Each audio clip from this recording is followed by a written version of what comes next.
The Velthari were tall, beautiful creatures with skin like polished silver and 4 eyes that glowed soft purple. They had ruled the stars for 10,000 years.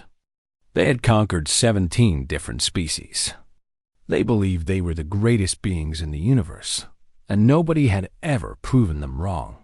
When their scout ships found a small human colony on a tiny planet called New Haven, they did not see a threat. They saw merchandise. The raid happened at night. Una was sleeping in her small room when the sirens started screaming. She was 23 years old, a ship engineer who fixed broken engines and leaking pipes. She was small and thin, with short black hair and tired eyes. There was nothing special about her. That was what everyone always said. She ran outside and saw the sky burning. Velthari ships hung above the colony like silver knives. Blue beams of light shot down from the ships and pulled people up into the air. Una watched her neighbors float upward, screaming and kicking, disappearing into the metal bellies of the alien vessels. She tried to run. She made it 3 steps before the light caught her too. The next thing she remembered was waking up in a cage. Metal bars. Cold floor. The smell of fear and unwashed bodies. Around her, 46 other humans sat in similar cages, their eyes empty and broken. A Velthari guard walked past, and Una got her first close look at their captors. The alien was 3 meters tall, with long fingers that had too many joints. It looked at the humans the way a farmer looks at pigs. "These are the new ones," it said to another guard. "Weak species. No psionic abilities. No useful strength. They will be sorted for labor." The sorting happened the next day. Velthari scientists scanned each human with strange devices that hummed and beeped. They measured muscles. They tested for telepathy. They checked for any special abilities. Una had none. She was not strong. She could not read minds. She could not do anything that the Velthari considered valuable. "This one," a scientist said, looking at his device with boredom. "Waste processing. Lowest tier." They put a metal collar on her neck. It was cold and heavy. A guard explained that it would shock her if she disobeyed, and kill her if she tried to remove it. Then they pushed her onto a transport shuttle with 11 other low-value humans. The shuttle took them to a ship called the Inevitable Dominion. It was a mid-sized transport vessel that carried goods and slaves between Velthari worlds. Una's job was simple. She cleaned floors. She emptied garbage. She scrubbed toilets. She was invisible. The Velthari crew did not look at her. They did not speak to her. To them, she was less than an animal. She was a tool, like a mop or a bucket. Tools did not have feelings. Tools did not have thoughts. Tools just worked until they broke, and then they were replaced. For the first month, Una cried every night. She cried quietly, hiding her face in her thin blanket, because slaves who made noise were punished. She thought about her family back on New Haven. Were they captured too? Were they dead? She would never know. But something changed in the 2nd month. The tears stopped.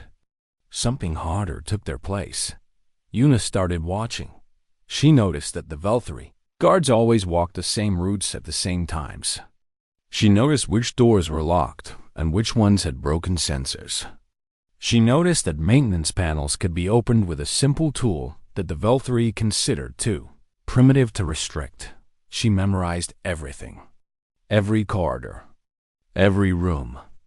Every guard's name and schedule. She cleaned the same areas every day, and every day she learned something new. The other human slaves thought she had given up. She moved slowly, kept her head down, and never spoke unless spoken to. She looked broken. She was not broken. She was planning. In the 3rd month, she met Doan. He was a human doctor, 54 years old, with gray hair and kind eyes that had seen too much suffering.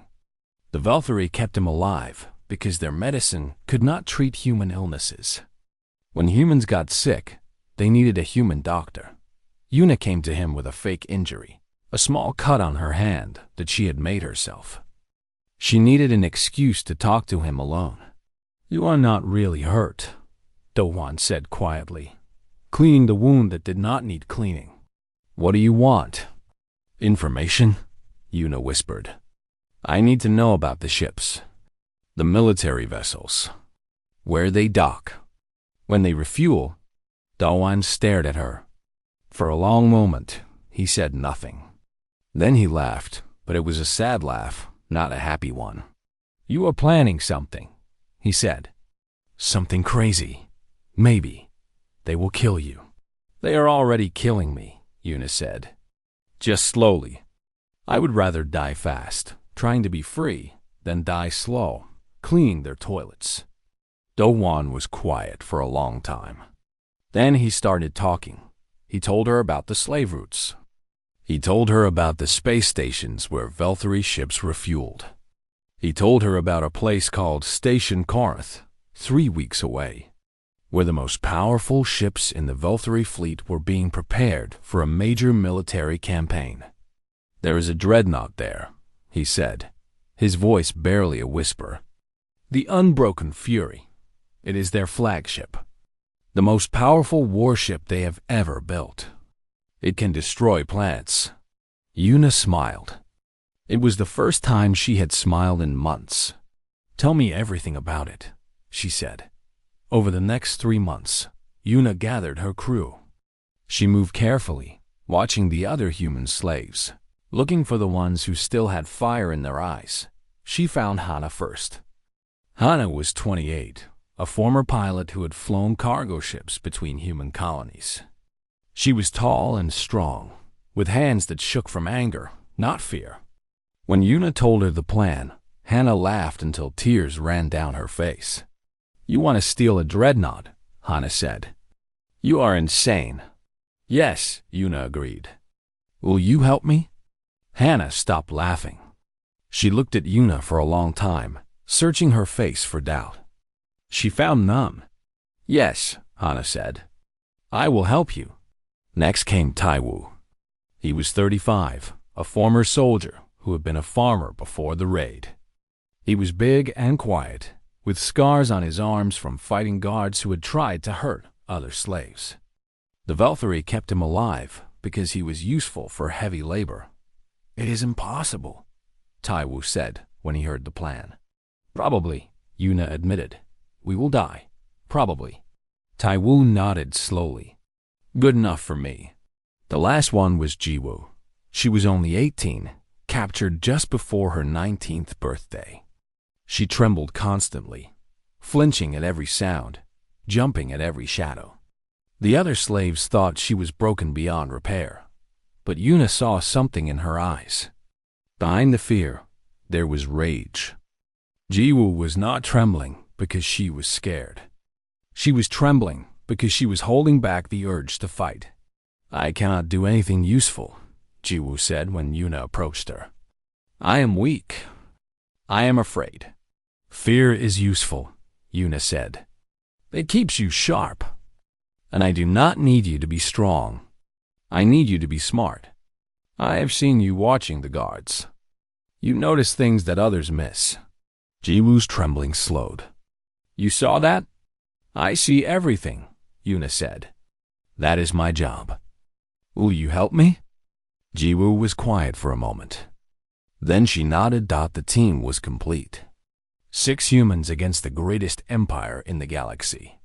6 slaves who had nothing left to lose. Yuna gathered them in a storage room during their sleep hours. She drew a map in the dust on the floor. She explained the plan step by step. "In 2 weeks, we arrive at Station Corinth," she said. "The Unbroken Fury will be there, refueling. They need workers to clean the waste systems. Guess whose job that is?" The others stared at her. "We are going to walk onto the most powerful warship in the Velthari Empire," Yuna continued. "And we are going to take it." "How?" Hana asked. Yuna smiled again. It was not a nice smile. It was the smile of someone who had spent 6 months being treated like garbage and was ready to return the favor. "The Valkyrie think they are smart," she said. "They have technology we cannot imagine. They have weapons that can break worlds. But they have a weakness." "What weakness?" Taiwo asked. "They think we are nothing," Yuna said. "And that is the biggest mistake they have ever made." The inevitable Dominion arrived at Station Karth on a cold morning. Yuna stood with the other slaves in the cargo bay, her head down, her hands folded, looking like every other broken human on the ship. But her heart was beating fast, and her mind was racing faster. Through the small windows, she could see the station. It was massive, a ring of metal and lights floating in the darkness of space. Hundreds of ships were docked around it, from small shuttles to massive warships. And there, in the center of everything, was the unbroken Fury. Yuna had studied pictures of dreadnoughts, but seeing one in person was different. The ship was 2 kilometers long, shaped like a sword made of crystal and steel. Its hull shimmered with energy shields. Its weapons arrays stretched out like claws, each one capable of destroying a city with a single shot. It was beautiful. It was terrifying. And in a few hours, it would be hers. "All waste processing units, prepare for transfer," a Valkyrie voice announced over the speakers. "You will be shuttled to the Unbroken Fury for maintenance duties. Any slave who causes problems will be executed immediately." Yuna glanced at her team. Hannah stood 3 meters away, pretending to examine her cleaning supplies. Taiwu was near the back, his big body tense but controlled. Jiwoo was closest to the door, her trembling hidden beneath her loose slave clothing. They had spent 2 weeks preparing. They had stolen tools. They had memorized codes. They had rehearsed every step of the plan until they could do it in their sleep. Now it was time. The shuttle ride to the dreadnought was short and silent. 20 human slaves sat in rows, guarded by 2 bored Valkyrie soldiers. The guards did not pay attention to their cargo. Why would they? Slaves were not dangerous. Slaves were furniture. When the shuttle docked, the slaves were led through a long corridor into the belly of the Unbroken Fury. Yuna kept her head down, but her eyes moved constantly, checking every detail against the map she had memorized. The waste processing center was in the lower decks, far from the command areas. It was dirty, smelly, and ignored by everyone important. "Perfect. You have 6 hours," a Valkyrie supervisor said, not even looking at the humans. "Clean everything. If the systems are not functioning when the ship leaves, you will be spaced." The supervisor left. The guards left. The humans were alone. For exactly 3 minutes, Yuna continued cleaning. She needed to make sure no one was watching. She needed to be certain. Then she moved. "Hannah, Taiwu, with me," she whispered. "Jiwoo, you stay here. Watch the door. If anyone comes, make noise. Cough. Drop something. Anything. What about the others?" Hannah asked, looking at the remaining slaves who were not part of their plan. "They stay here and keep working," Yuna said. "If we succeed, we free them. If we fail, they know nothing and cannot be blamed." The other slaves did not even look up. They had learned long ago that not seeing things was the safest way to survive.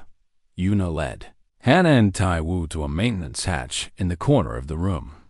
It was locked, but Yuna had a tool for that. A simple piece of metal, shaped perfectly to fit Valkyrie lock mechanisms.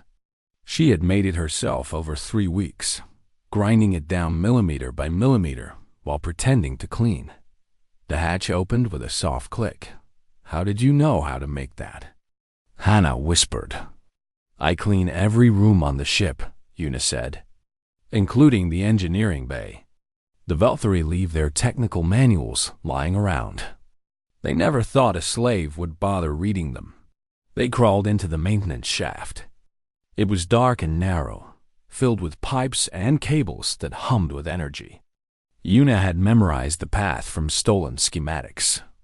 Left at the first junction, Straight for 50 meters. Right at the cooling unit. Up through the vertical shaft. Where are we going? Taiwo asked. The auxiliary control room, Yuna said. It controls the environmental systems for the whole ship. Life support, temperature, and most importantly, ventilation.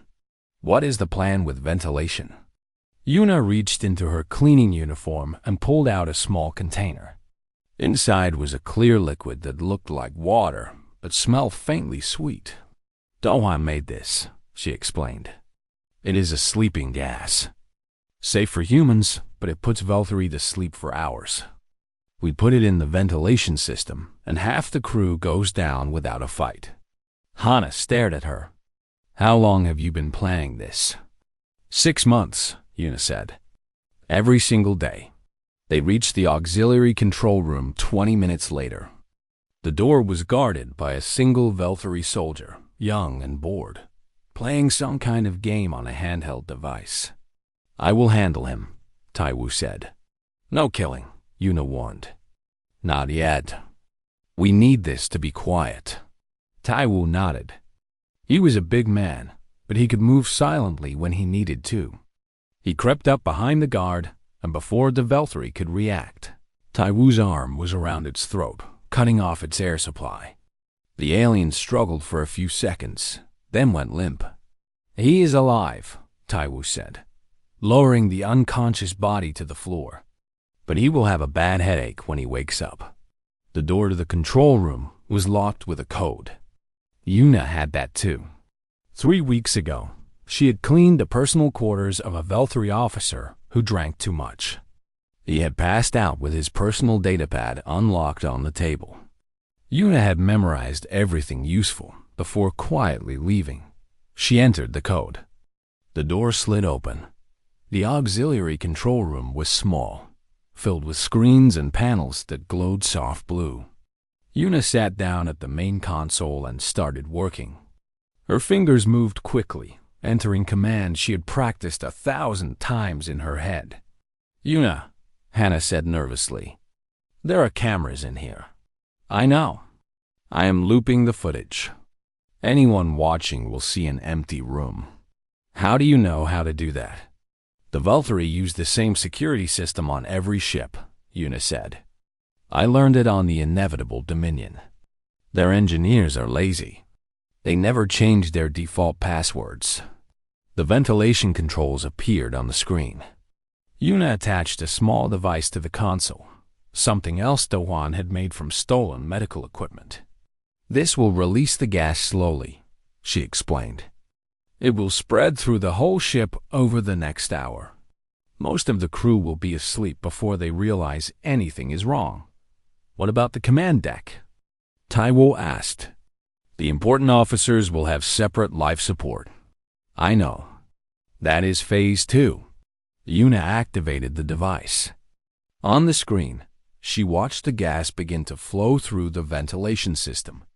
Deck by deck, room by room, the unbroken fury began to fall asleep. Now we wait, Yuna said. They hid in the control room for 45 minutes. Yuna monitored the ship's systems, watching crew members collapse at their stations. The Valtteri had no idea what was happening. Some thought it was a malfunction. Some thought they were getting sick. None of them suspected that a group of cleaning slaves was responsible. When the count of active crew members dropped below 500, Yuna made her move. Phase 2, she said. The command deck. They left the control room and moved through the ship. Everywhere they looked, Valtteri lay unconscious on the floor. Some had fallen mid-step. Others had collapsed at their workstations. A few had managed to put on emergency masks, but the gas had been too fast. Yuna felt nothing as she stepped over their bodies. 6 months ago, she would have been horrified. Now, she only felt cold satisfaction.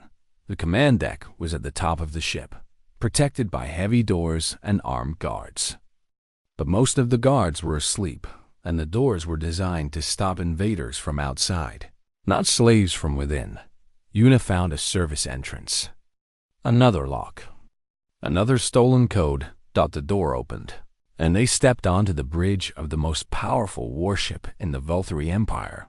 It was magnificent. Huge windows looked out at the stars. Control panels stretched in a semicircle around a raised platform where the commander's chair sat. Screens showed tactical data, weapon status, engine READOUTS. And in the center of it all, standing with 4 guards who were still awake, was Fleet Commander VEL. He was old for a Velthari. His silver skin dulled with age, but his 4 eyes burned with intelligence and cruelty. He had led campaigns that killed billions. He had crushed rebellions on a dozen worlds. He was a legend among his people, and he was staring at 3 humans who had just walked onto his bridge. "What is this?" he demanded. His voice was deep and cold. "A mutiny," Una said.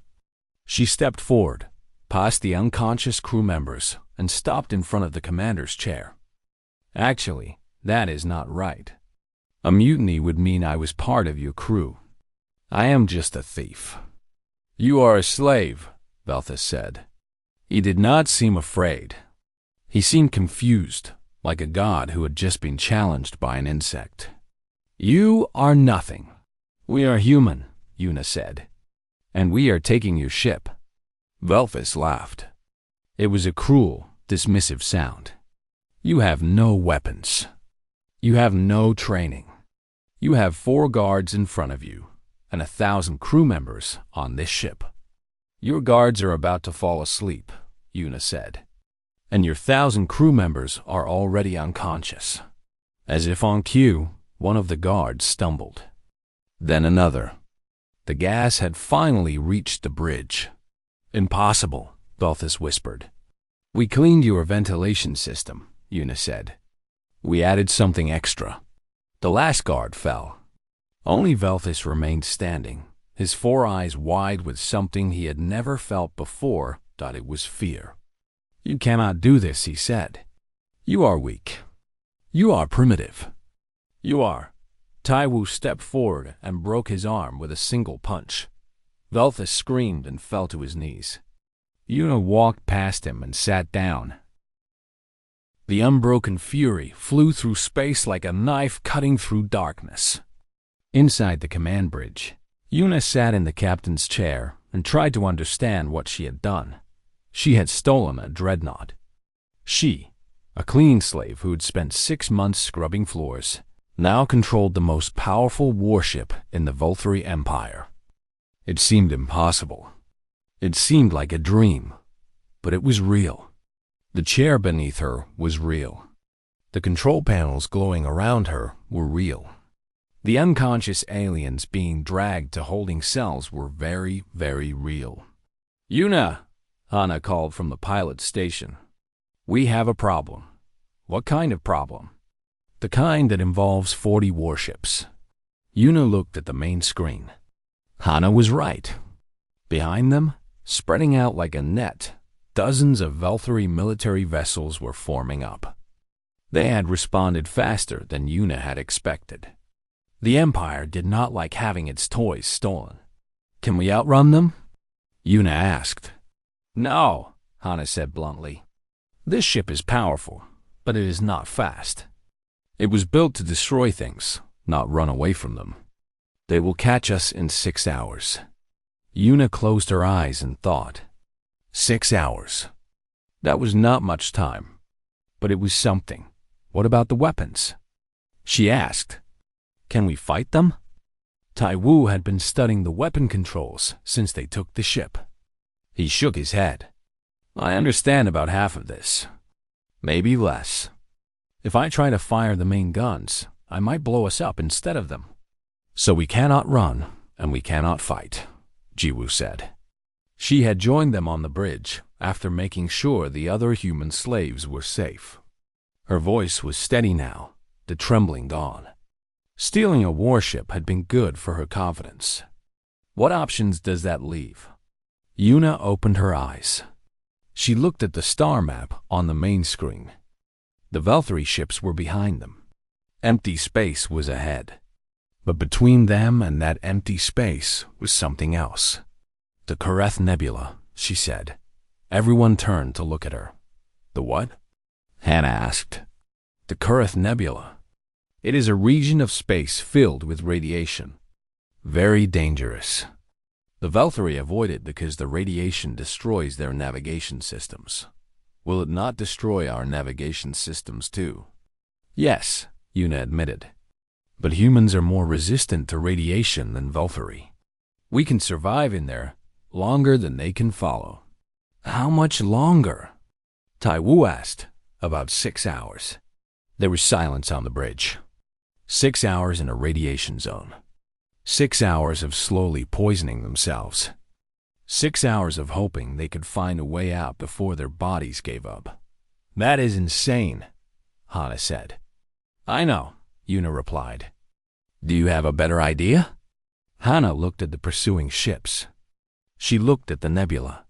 She looked at Una. "No," she admitted. "I do not." Then set a course for the nebula. Hannah's hands moved across the controls. The unbroken Fury turned, its massive hull shifting toward the glowing clouds of radiation that waited ahead.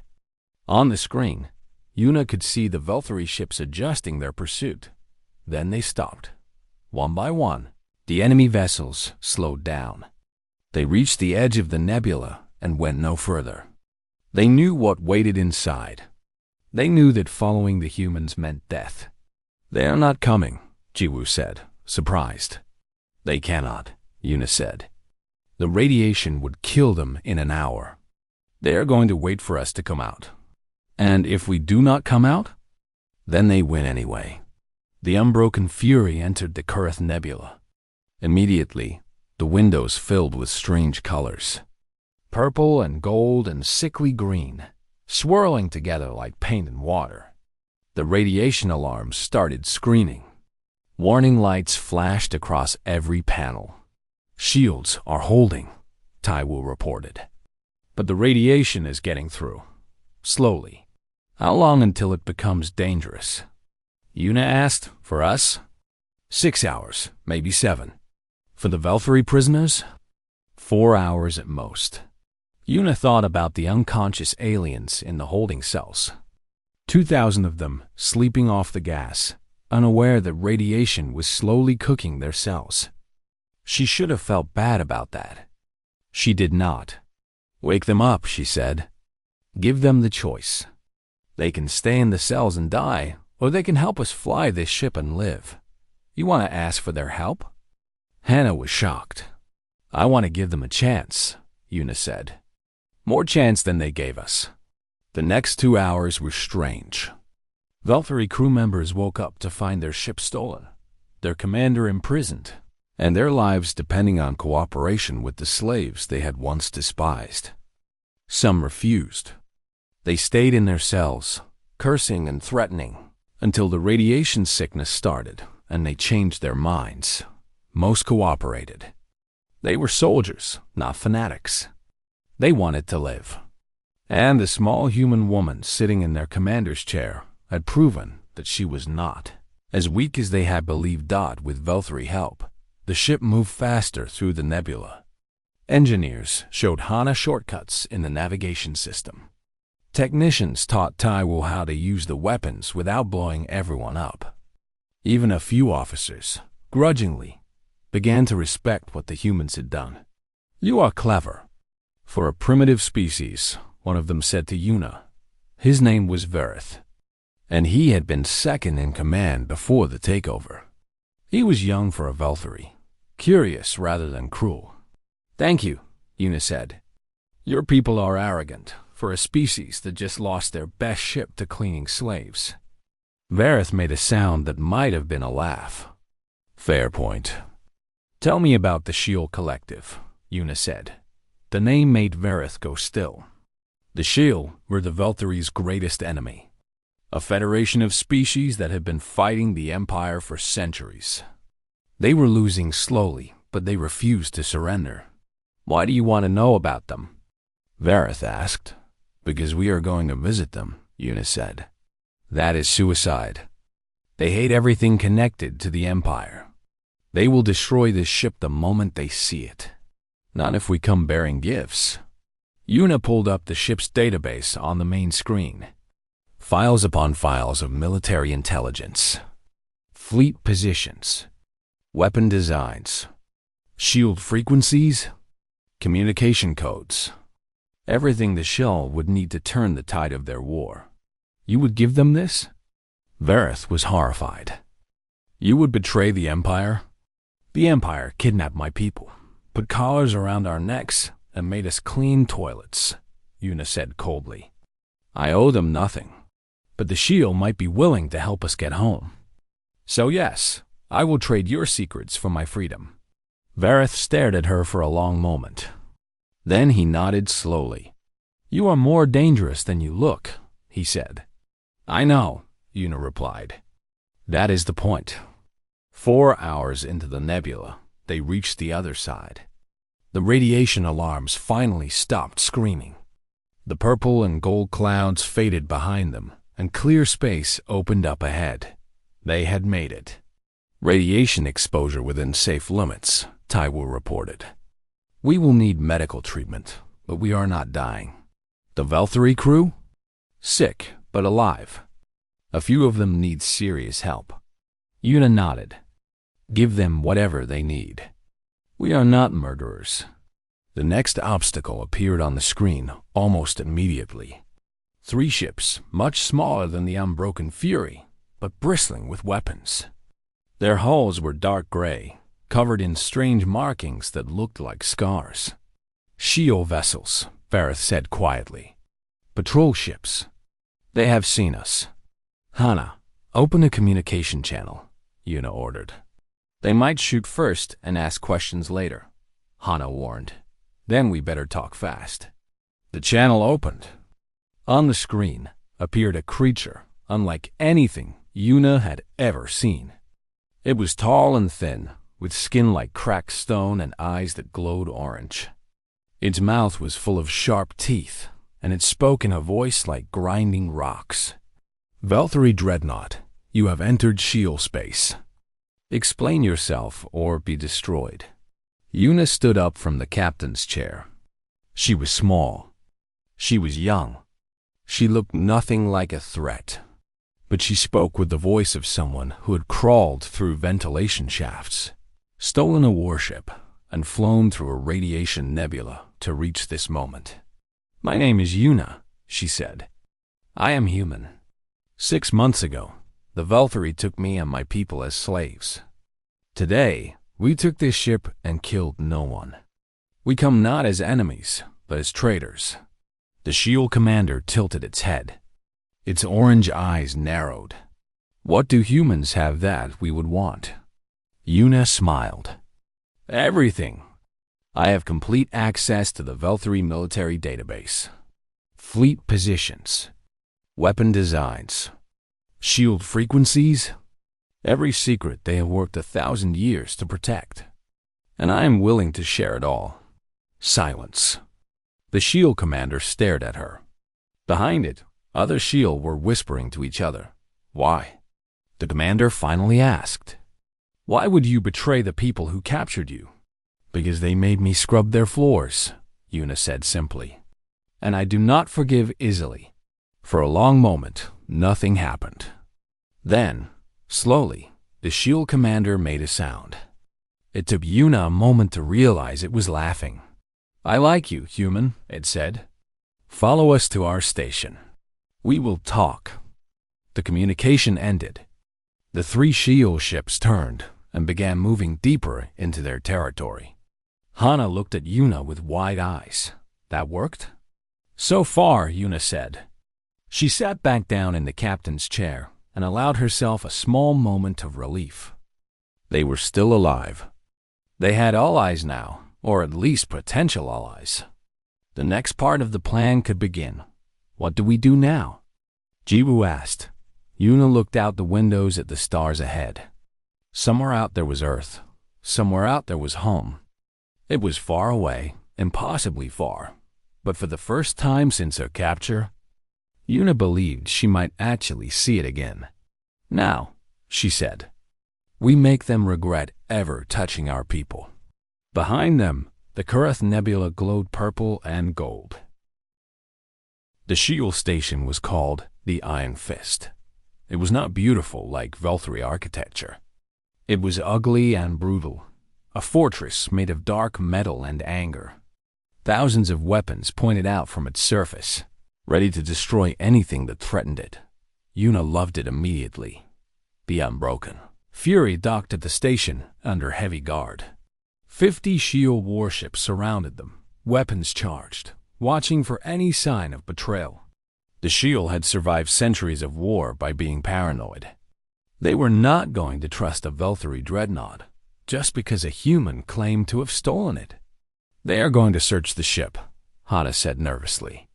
They are going to see all the Velthari crew members. Good, Yuna said. Let them see. Let them see that we took a ship with 2,000 enemies on it and flew it here without killing a single one. That will tell them more about us than any words could. The search took 6 hours. Shield soldiers went through every room, every corridor, every storage closet. They counted the prisoners. They checked the weapons. They verified that the ship was really under human control. When they were done, their commander came to the bridge. Her name was Cora, and she was even more terrifying in person than on the screen. 7 feet tall, covered in scars, with hands that could crush metal. You told the truth, she said to Yuna. Her voice was deep and rough, like stones being dragged across rock. The ship is yours. The Velthari are your prisoners. You actually did this. Yes, Yuna said simply. How? We cleaned their floors. We watched. We learned. We waited. Cora stared at her for a long moment. Then she made that grinding laugh again. Your species is interesting, she said. Small, weak, no special abilities. But you took a dreadnought with cleaning supplies and patience. The Velthari have been our enemies for 1,000 years. We have never managed to capture one of their big ships. To be fair, Yuna said, they were not expecting us. They do not take slaves seriously. Their mistake. Yes, their mistake. Cora sat down heavily in one of the bridge chairs. It creaked under her weight. What do you want, human? You said you had information to trade. What do you want in return? 3 things, Yuna said. She had been preparing this list for weeks, planning for the moment when she would have something to bargain with. First, I want all human slaves in shield space freed and returned to my ship. Done. We have a few hundred. They are yours. Second, I want access to your communication network. I need to send a message to Earth. Cora's orange eyes narrowed. Earth? Your homeworld? Yes. We have been silent for too long. Our people need to know we are still alive. And third? Yuna leaned forward. I want you to hurt them. I want you to use the information I give you to make the Velthari Empire burn. I want them to remember what they did to my people for the rest of their existence. Cora was silent. Behind her, other shield commanders exchanged glances. They had expected requests for ships, weapons, territory. They had not expected revenge. You hate them, Cora said finally. Yes. Good. We have a deal. The data transfer took 3 days. Yuna gave the shield everything. Fleet positions, patrol schedules, weapon designs, shield frequencies, communication codes. The entire military structure of the Velthari Empire, laid out like a map for their enemies to follow. In return, the shield sent ships to their slave camps and brought back 217 humans. They were thin and broken, like Yuna had been 6 months ago. But when they saw the dreadnought, when they heard what Yuna had done, something changed in their eyes. Hope. It looked like hope. You really did it, whispered a man named Sunwoo. He was 40 years old, a teacher from New Haven Colony. The Velthari had used him for heavy labor, and his back was covered in scars. You really stole their ship. We stole their ship, Una corrected. And now we are going to steal their empire. The communication to Earth went out on the fourth day. Una recorded it herself, standing on the bridge of the Unbroken Fury with the stars behind her. This is Una, formerly of New Haven Colony. 6 months ago, the Velthri Empire raided our home and took us as slaves. They believed we were weak. They believed we were nothing. They were wrong. She gestured at the bridge around her. I am standing on the command deck of the Unbroken Fury, the most powerful warship in the Velthri fleet. We took it with cleaning supplies, stolen codes, and 6 months of patience. We are now allied with the Shield Collective, and we are fighting back. She paused, letting the words sink in. If Earth is still there, if anyone is listening, know this. We are coming home. And we are bringing an army with us. The message was sent. Una had no idea if anyone would receive it. Earth was far away, and the Velthri might have already destroyed it. But she had to try. She had to believe that somewhere, someone was waiting. While they waited for a response, Una began building her crew. The rescued humans needed training. Most of them had never touched a weapon or flown a ship. But they were angry, and anger was a powerful teacher. Hana trained pilots. She found natural talent in unexpected places. A young woman named Minji, who had been captured at 16, turned out to have reflexes that made Velthri pilots look slow. A man named Junho, a former farmer like Taiwu, could navigate through asteroid fields like he was born in space. Taiwu trained soldiers. He was not gentle. He pushed the humans hard, making them run and fight and shoot until they collapsed. Some complained. Most did not. They remembered the slave camps. They remembered the collars. They would do anything to never go back. Jiwoo became the communications officer. She had a gift for languages and had taught herself Velthri during her captivity. Now she monitored enemy transmissions, translating them for Una, finding weaknesses in their chatter. And Una? Una planned. The Velthri Empire was not sitting quietly. They had sent 40 ships after the stolen dreadnought, and when those ships could not follow through the nebula, they had sent more. Now over 100 Velthri warships were gathering at the edge of Shield space, preparing for an invasion. They are going to attack the Shield because of us, Hana said one night, looking at the tactical map. We brought this war to them. The war was already happening, Una replied. We just made it worse. And better. Cora says the information we gave them has already saved 3 colonies. The Velthri tried to launch surprise attacks, but the Shield knew they were coming, and the Velthri know we told them. Yes, that is why they are angry. 2 weeks after the communication to Earth, Una received a response. She was sleeping when Jiwoo burst into her quarters, shaking her awake. Una, you need to see this. They ran to the bridge. On the main screen was a face Una did not recognize. A woman in a military uniform, gray-haired and sharp-eyed, with the badges of high rank on her shoulders. This message is for the human calling herself Una, the woman said. My name is Admiral Nari of the United Earth Defense Fleet. We received your broadcast. We have been watching the Velthri for years, building in secret, waiting for the right moment to reveal ourselves. Admiral Nari leaned closer to the camera. You just gave us that moment. Your actions have inspired humans across the galaxy. Slave uprisings are happening on Velthri worlds. Other species are seeing what humans can do. The Empire is scared, and scared empires make mistakes. A smile crossed the Admiral's face. Thin and dangerous. We are coming, Una. Earth has 300 warships, hidden and ready. We were waiting for a signal and you sent one. Hold your position. Keep fighting. In 4 months, we will join you. The message ended. Una stood frozen, staring at the screen. 300 ships, Hana whispered.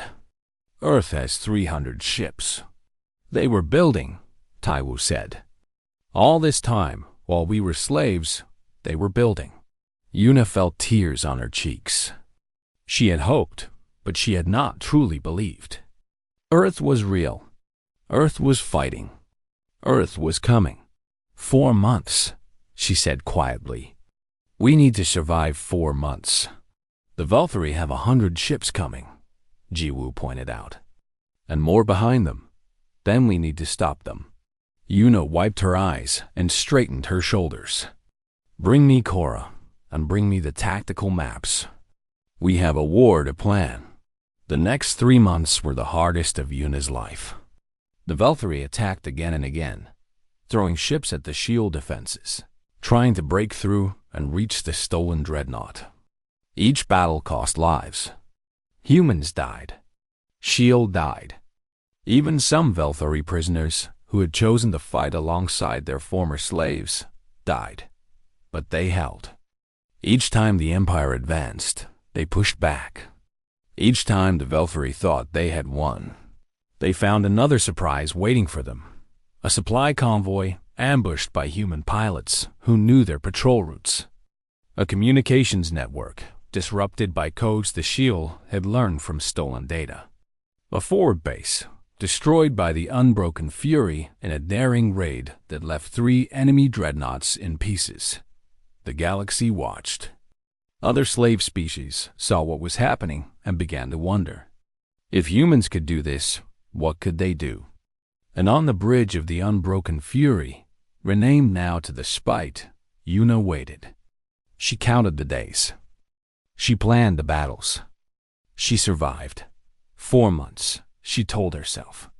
Just 4 more months. Earth was coming. 4 months passed like a slow fire burning. The Valkyrie kept attacking. The humans in Shio kept fighting back. Ships exploded in the darkness of space. Soldiers died screaming in corridors filled with smoke. And slowly, impossibly, the tide began to turn. Yuna stood on the bridge of the Spite, watching another battle unfold on the tactical screens. 15 Valkyrie cruisers had tried to break through the defensive line around the Iron Fist station. 12 of them were now debris. The other 3 were retreating. Enemy forces withdrawing, Jiwoo reported. They are falling back to their staging area. Damage report? Yuna asked. 2 shield destroyers lost. 1 human frigate badly damaged. The Spite took 3 hits, but shields held. 3 more hits. 3 more scars on her ship. Yuna touched the arm of the captain's chair, feeling the slight vibration of the engines beneath her. The Spite had become part of her, as real as her own hands and feet. Send repair teams to the frigate, she ordered. And get me a connection to Commander Korra. The Shield leader appeared on the screen moments later. Korra looked tired. 4 months of constant war had worn even her iron strength down. But her orange eyes still burned with determination. Another victory, Korra said. Small, but it matters. How long can we keep doing this? Yuna asked. She trusted Korra enough now to ask the hard questions. Another month. Maybe 2. Then we will run out of ships. The humans should have been here by now, Korra finished. I know. You do not need to say it. Yuna closed her eyes. 4 months had become 5. Earth's fleet was late, and every day of delay cost lives. She had sent messages, tried to make contact, but received only silence. They will come, she said, more to herself than to Korra. And if they do not, then we die fighting. Better than dying as slaves. Korra made her grinding laugh, but it sounded tired. I am starting to understand humans. You are all insane. Thank you. 3 days later, everything changed. Yuna was sleeping when the alarm started.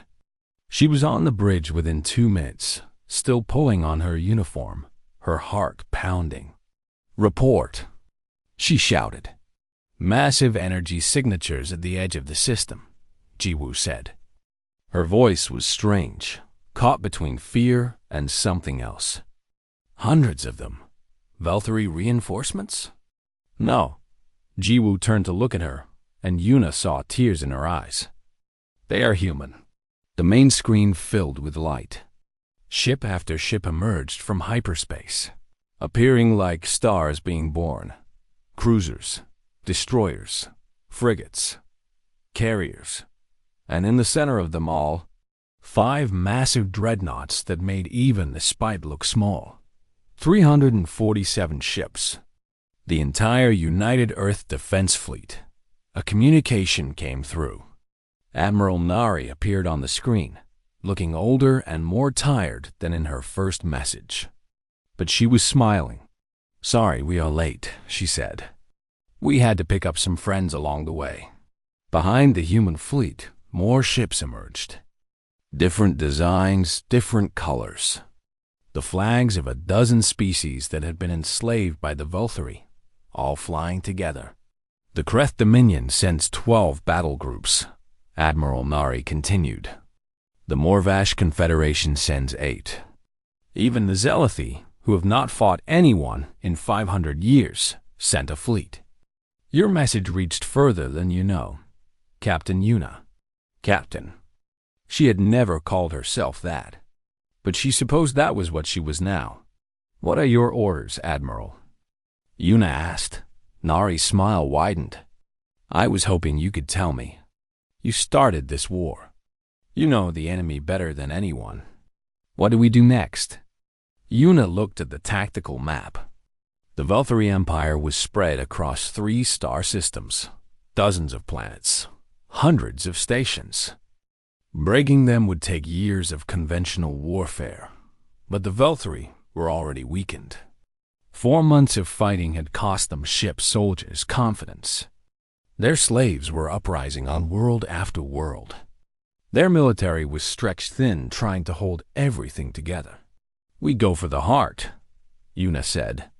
"The Valkyrie homeworld. Valtharia Prime. That is heavily defended," Korra warned. She had joined the communication, her scarred face appearing beside Nari's on the screen. "It was heavily defended," Yuna corrected. "Before they sent most of their fleet to fight us. Before their slaves started burning their colonies. Before their enemies learned all their secrets." She looked at the gathered admirals and commanders. "They are weak. Weaker than they have ever been. If we hit them now, hard and fast, we can end this." Admiral Nari and Commander Korra exchanged looks. Then they both nodded. "All ships," Nari commanded. "Set course for Valtharia Prime. We end this today." The Battle of Valtharia Prime lasted 18 hours. The Allied fleet jumped into the system with everything they had. 300 human ships, 200 shield ships, 100 ships from other liberated species. Against them stood the remnants of the Valkyrie Navy. Scrambling to defend their homeworld, Yuna commanded the center, leading the assault from the bridge of the Spite. She had learned the ship's weapons well over the past months. Now she used them. "All forward batteries. Target the nearest dreadnought," she ordered. "Fire," the Spite roared. Beams of energy cut across space, slamming into Valkyrie shields. The enemy ship tried to return fire, but human frigates were already swarming around it, hitting weak points that Yuna had identified from stolen schematics. The dreadnought exploded. "Next target," Yuna said calmly. Dot around her. The battle raged. Ships died on both sides. But the humans and their allies had surprise, numbers, and something the Valkyrie had lost somewhere along the way. They had hoped. 12 hours into the battle, the Valkyrie defense line collapsed. Admiral Nari's flagship punched through the gap, followed by a stream of Allied ships. They raced toward Valtharia Prime, ignoring the scattered enemies behind them. "Ground forces are landing," Jiwoo reported. "Shield soldiers are taking the orbital stations. Human marines are securing the capital. And the Emperor? Unknown. His palace is heavily shielded. We cannot get readings."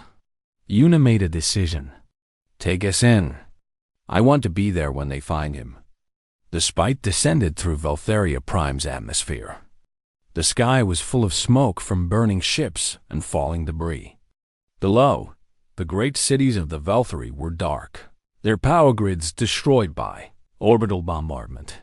The Emperor's palace was a crystal tower in the center of the capital city. Even now, surrounded by flames, it was beautiful. The Velthery had built it to last forever, a monument to their eternal rule.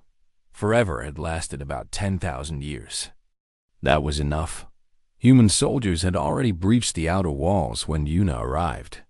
She walked through the palace corridors with Hana, Taiwu, and Jiwu at her side, stepping over unconscious guards and shattered decorations.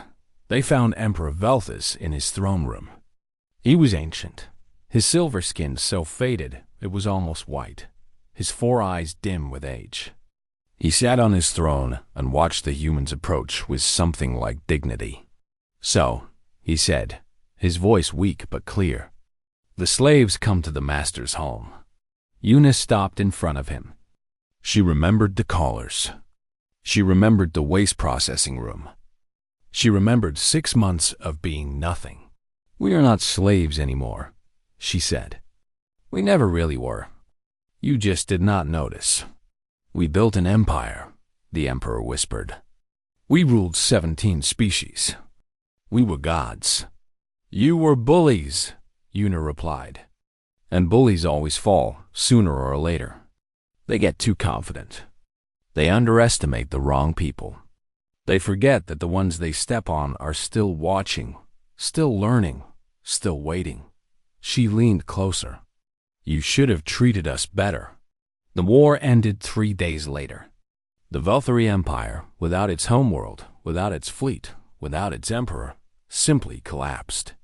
Some systems surrendered immediately. Others tried to fight and were crushed. A few ran, disappearing into the far reaches of space. The slaves were freed. All of them, on every world.